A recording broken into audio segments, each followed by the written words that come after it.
د ملي دفاع وزارت چهارسنبالي د پکتیا له سرحدي پوستو لیدنه وکړه. په سلامونو مهار کلی کوم، زموږ یوټیوب چینل ته پخیر راغلی. د لا بشپړو معلوماتو لپاره ویډیو راسره تر پایه وګورئ. د ملي دفاع وزارت چهارسنبالي محمد یعقوب مجاهد تېره ورځ د پکتیا په ځاځي ولسوالۍ کې د ډیورنډ کرښې له سرحدي پوستو په داسې حال کې لیدنه وکړه چې د 203 منصوري قلو اردو د درسیزوال او د دې قلو اردو د دویمې سرحدي لیوا قمندان ملتیا کوله.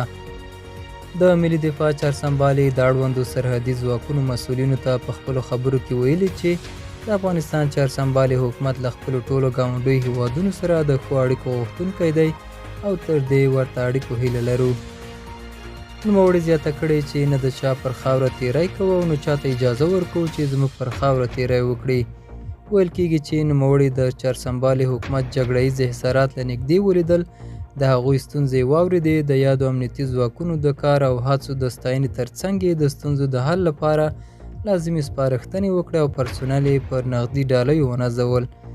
دا و زموږ نننۍ چمتو شوې ویډیو. تر بیا ښې چارې.